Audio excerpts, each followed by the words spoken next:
वज़ीर-ए-आज़म शहबाज शरीफ ने मुज़ाकरात से गुर्रेज को गैर जमहूरी रवैया करार दे दिया। कहा कि मुज़ाकरात के गुर्रेज से कशीदगी का माहौल पैदा होता है और कौमी यकजहती की फ़ज़ा को भी नुकसान पहुँचता है। पाकिस्तान को हंगामों, महासराई और तसादुम की नहीं, मुफ़ाहमत की ज़रूरत है।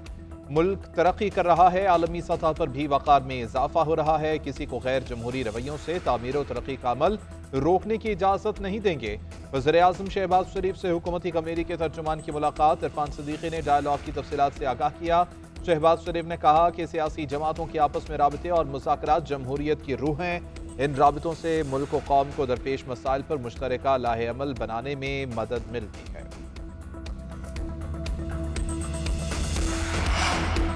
हुकूमत और अपोजिशन के दरमियान मुज़ाकरात होंगे या नहीं। स्पीकर कौमी असम्बली याद सादिक पाकिस्तान तहरीक इंसाफ को मनाने के लिए सरगर्म। अपोजिशन लीडर उमर अयूब और असद कैसर से टेलीफोनिक राब्ता। आज होने वाली मुज़ाकराती कमेटियों के इजलास में शिरकत की दोबारा दावत। कहा मुज़ाकरात की मेज़ पर ही बैठकर तमाम मामलात हल होंगे। आज हुकूमती कमेटी PTI के मुतालिबात का तहरीरी जवाब देगी। जुडिशल कमीशन के क़याम से मुतालिक भी राय देगी। PTI की अदम शिरकत पर तहरीरी जवाब स्पीकर को जमा करवाएगी।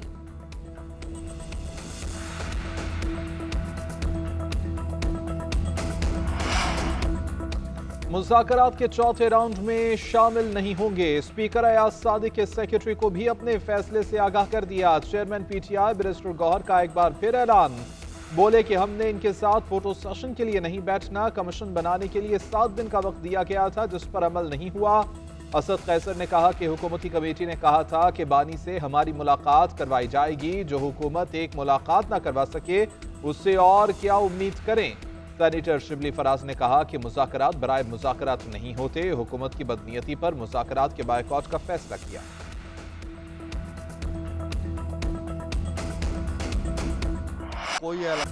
PTI वाले मुज़ाकरात को चौक चौराहों पर ले आए हैं। नहीं मालूम वो आज के इजलास में शरीक होंगे या नहीं। ये ना आए तो स्पीकर साहब इस कमेटी को तहलील कर देंगे। जब ये अमल ख़त्म हो जाएगा तो हमारी कमेटी भी ख़त्म हो जाएगी। हुकूमती कमेटी के तर्जुमान इरफान सिद्दीकी ने भी बता दिया। कहते हैं अगर मुज़ाकरात जारी नहीं रहने तो फिर कमेटी क्या काम करेगी।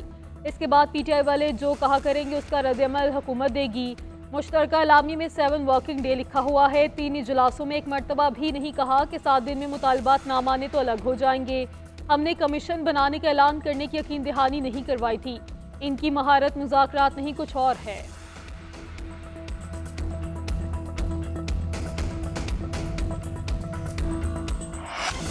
मईशत के लिए अच्छी खबर। स्टेट बैंक ने शरह सूद में मजीद 1% कमी कर दी। पॉलिसी रेट 13% से कम होकर 12% पर आ गया। गवर्नर जमील अहमद ने महंगाई कम होने की नवीद भी सुना दी।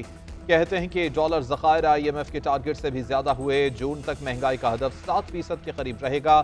मईशत बेहतर हो रही है लेकिन चैलेंजेस मौजूद हैं। GDP की शरह 2.5 से 3% तक रहने का इम्कान है। प्रेस कॉन्फ्रेंस में मजीद कहा कि दिसंबर तक ज़र मुबादला के ज़खायर में तवक्कुआत से बड़ा इजाफा हुआ। करंट अकाउंट खाता माली साल की पहली शशमाही में सरप्लस रहा, जिसके सबब ज़र मुबादला ज़खायर बढ़े। मुल्क में मजमूई ज़र मुबादला ज़खायर 16.19 अरब डॉलर हैं।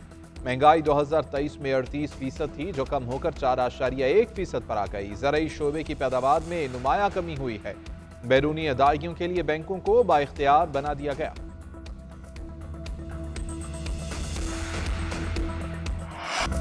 बस चले तो टैक्सेस में 15% कमी कर दूं, लेकिन हम IMF के प्रोग्राम की वजह से मजबूर हैं। यह IMF का आखिरी प्रोग्राम होगा। वज़ीर-ए-आज़म का आइंदा चंद माह में बिजली के नरखों में बड़ी कमी करने का इंदिया। शहबाज शरीफ कहते हैं हुकूमत की मेहनत रंग ला रही है। बिजली सस्ती होने से मुल्क की मैशत अपने पैरों पर खड़ी होगी। महंगाई की शरह 5% से भी कम हो चुकी। बरामदात और तरसीलाते ज़र में इजाफा हुआ है। हुकूमत के अखराजात मजीद कम करने के लिए काम जारी है। वज़ीर-ए-आज़म का स्टेट बैंक की जानिब से पॉलिसी रेट में 1% कमी का खैर मकदम। कहा शरह सूद में कमी से मुल्क की मैशत पर सरमायाकारों का एतमाद बढ़ेगा। मुल्क में सरमायाकारी में इजाफा होगा। पुरुमीद हूँ आइंदा महीनों में अफराते ज़र में मजीद कमी होगी।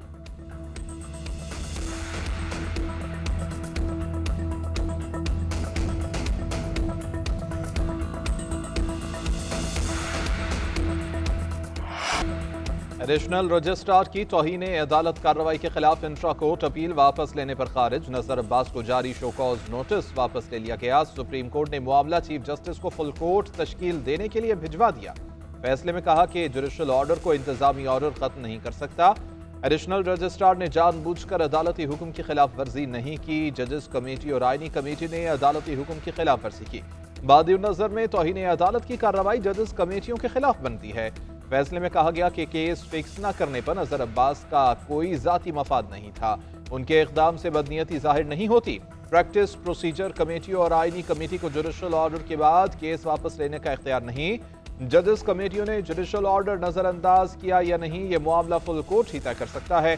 कस्टम्स एक्ट से मुताल्लिक केस गलत अंदाज में हमसे लिया गया। ये केस वापस उसी बेंच के सामने मुकर्रर किया जाए जिसे 3 रुकनी बेंच ने पहले सुना था।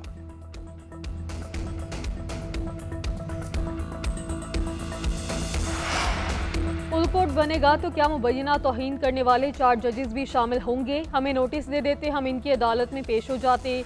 क्या हम भी फैसले के खिलाफ इंट्रा कोर्ट अपील दायर करें? जस्टिस मोहम्मद अली मजहर के एडिशनल रजिस्ट्रार के इंट्रा कोर्ट अपील पर रिमार्क्स। जस्टिस जमाल मंदुखेल ने कहा, हम आइन को फॉलो करेंगे, ऑर्डर को नहीं। आइनी बेंच में शामिल करके हमें कौन सी मराद दी गई? मफादात वाले और मुतासरीन दोनों केस नहीं सुन सकते, फिर हम हमसाया मुल्क के जजेस लाना पड़ेंगे। एक बार मामला देख लेते हैं, रोज़ का तमाशा तो ख़त्म हो। जस्टिस शाहिद वहीद ने रिमार्क्स दिए, अगर फैसले पर सोमोटो लेना है तो इसका इख्तियार आइनी बेंच के पास है। जस्टिस अतर मिन्नुल्लाह ने कहा, अगर मुर्तकिब करार दिया तो फिर फुल कोर्ट की क्या जरूरत थी? अदालत ने इंट्रा कोर्ट अपील निपटा दी।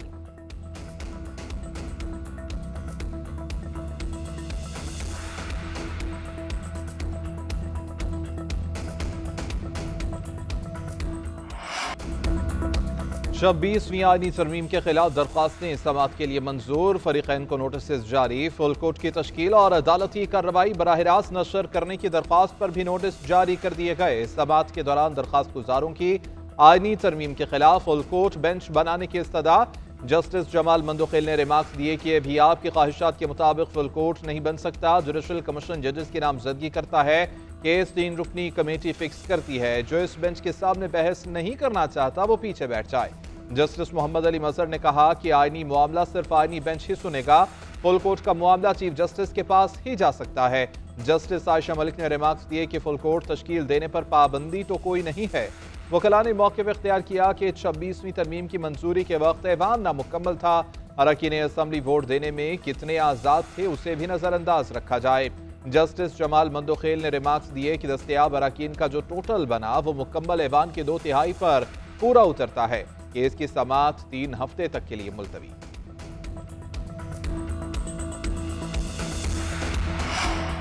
मुतनाज़ पीका एक्ट तरमीमी बिल के खिलाफ अपोजिशन का पीर को भी सेनेट में एहतजाज। पीटीआई अरकान का शोर शराबा, अपनी नशिस्तों पर खड़े होकर नारेबाजी वॉकआउट कर गए। सहाफ़ी सेनेट की प्रेस गैलरी से मुतनाज़ा पीका एक्ट के खिलाफ एहतजाजन उठकर चले गए। सेनेट का इजलास आज फिर तलब। 14 निकात की एजेंडा जारी। मुतनाज़ा पीका तरमीमी एक्ट और डिजिटल नेशन पाकिस्तान बिल 2025 की मंजूरी एजेंडे में शामिल। उधर कायमा कमेटी बराए दाखिला ने मुतनाज़ा पीका एक्ट कसरत राय से मंजूर कर लिया। सेनेटर फैसल सलीम और कामरान मुर्तज़ा की मुखालिफत। कायमा कमेटी ने रिपोर्ट सेनेट सेक्रेटेरिएट को भिजवा दी। दूसरी जानिब सिंध असम्बली इजलास में सहाफ़ियों की शदीद नारेबाजी, इजलास से वॉकआउट कर गए।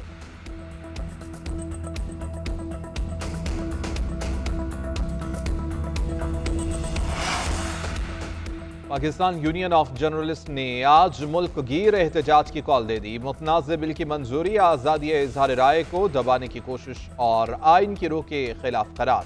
सदर PFUJ अफजल बट कहते हैं कि हम पीका के काले कानून को मुस्तरद करते हैं। तवील मुशावरत के बाद फैसला किया है कि आज से आज़ादी सहाफ़त तहरीक का आगाज होगा। पाकिस्तान की वकला बिरादरी सिविल सोसाइटी को शमूलियत की दावत देंगे। उधर सहाफती तंजीमों की जॉइंट एक्शन कमेटी की भी एहतजाज की हिमायत। चेयरमैन स्टैंडिंग कमेटी दाखिला को खत लिख दिया। कहा कि बिल पेश करने का तरीका जमहूरी उसूलों के मनाफी है। मंजूरी से पहले मुशावरत नहीं की गई।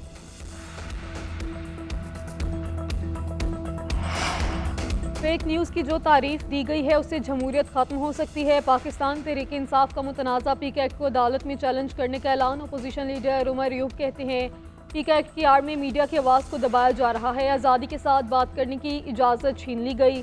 बिल सहाफ़ियों के खिलाफ इस्तेमाल होगा। डिजिटल पाकिस्तान बिल की भी मुखालिफत करेंगे। सेनेटर अली जफ़र बोले पीका एक्ट बुनियादी हक इज़हार राय के खिलाफ है। हुकूमत हाईकोर्ट की जानिब से कानून को गलत करार देने के बावजूद ये कानून ला रही है।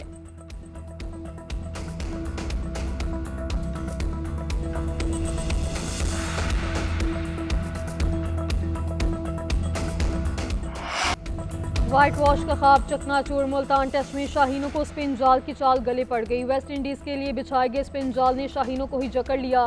मेहमान टीम ने पाकिस्तान को 120 रन से हरा दिया। 254 रन के हदफ के ताकुब में कौमी टीम 133 रन पर ढेर हो गई। वेस्ट इंडीज ने 35 साल बाद पाकिस्तान की सरजमीन पर टेस्ट मैच जीता। 2 टेस्ट मैचेस की सीरीज 1-1 से बराबर। कौमी टीम मैच के दौरान मुतासिर कुन कारकर्दगी दिखाने में नाकाम रही। बैटिंग लाइन रेत की दीवार साबित हुई। खिलाड़ी यके बाद दीगरे विकेटें गंवाते रहे। शान मसूद दोनों इनिंग्स में 17, हुरैरा 11, सलमान आगा 24 रन बना पाए। दोनों इनिंग्स में 6 बैटर्स डबल फिगर में दाखिल न हो पाए। प्लेयर ऑफ द मैच और प्लेयर ऑफ द सीरीज का एजाज जोमेल वारिकन के नाम रहा। वेस्ट इंडीज ने पाकिस्तान को हराकर टेस्ट चैंपियनशिप टेबल की आखिरी पोजीशन पर धकेल दिया। सहाफ़ी की कप्तानी छोड़ने के सवाल पर कप्तान शान मसूद नाराज हो गए।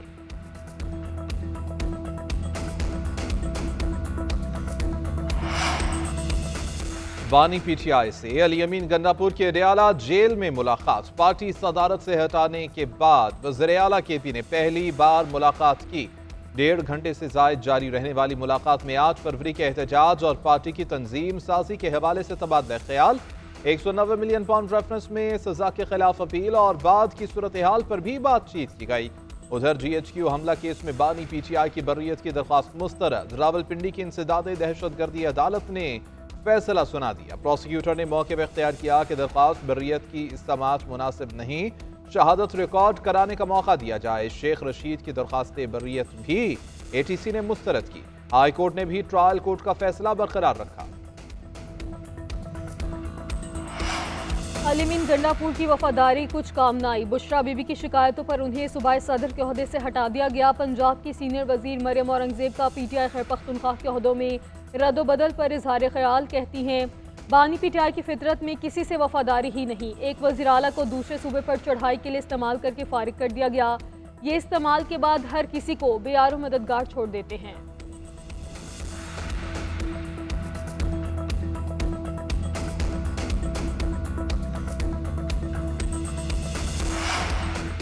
बिलावल भुट्टो जरदारी ताजरों के मसाइल हल करने के लिए मैदान में आ गए। चेयरमैन पीपल्स पार्टी ने ताजरों को आज मुलाकात के लिए बुला लिया। ताजरों के एजाज में जोहराना देंगे और खिताब भी करेंगे।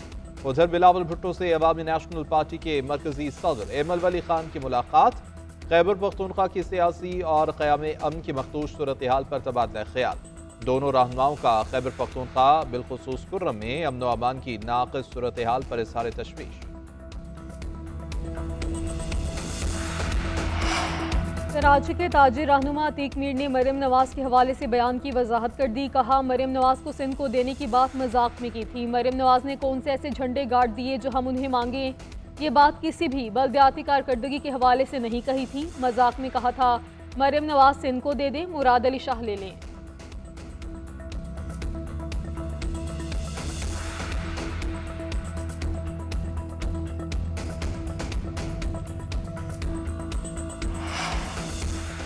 वज़ीर आला पंजाब मरियम नवाज से चीन के BGI ग्रुप के चेयरमैन की मुलाकात। नवाज शरीफ कैंसर अस्पताल में जीन सीक्वेंसिंग यूनिट कायम करने पर इत्तेफाक। मुअज़्ज़ज़ मेहमान की पंजाब में कैंसर ट्रीटमेंट और जेनेटिक टेस्टिंग के हवाले से इश्तराक की पेशकश।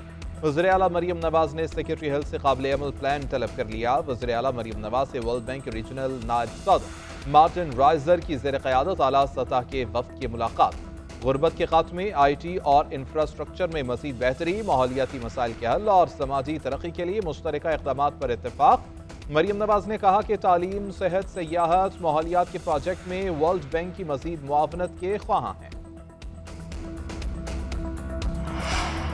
IMF वफ़द आइंदा माह पाकिस्तान का दौरा करेगा। मुआशी इस्लाहात पर हुकूमत से मुज़ाकरात करेगा। बेंचमार्क्स और FBR के अहदाफ का तफसीली जायजा लिया जाएगा। IMF वफ़द तयशुदा अहदाफ पर अमल दरामद, पाकिस्तान में मुआशी कारकर्दगी और रेवेन्यू कलेक्शन के मामलात का तफसीली मुआयना करेगा।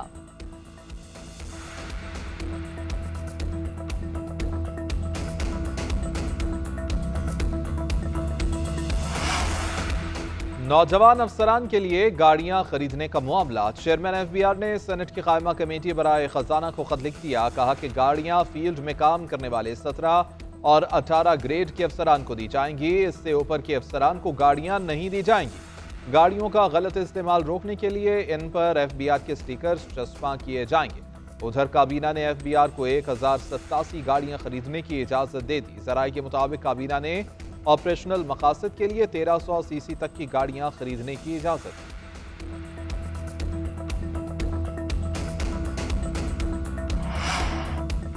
वज़ीर आला लिमिन गंडापुर की ज़ेर सदारत खैर पख्तूनख्वा में अमन अमान की सूरत हाल पर मजहबी तंजीमों का इजलास। कहते हैं माजी की गलत पॉलिसीज़ की वजह से मुल्क की सूरत हाल से दो चार है, दहशत गर्दी और लाकानूनियत अरूज पर है। वज़ीर आला का जामी पॉलिसी देकर अमल दरामद पर जोर। इजलास में कौमी इत्तेहाद, यकजहती और दहशत गर्दी के तदारुक समेत दीगर मसाइल के हल पर गौर किया गया।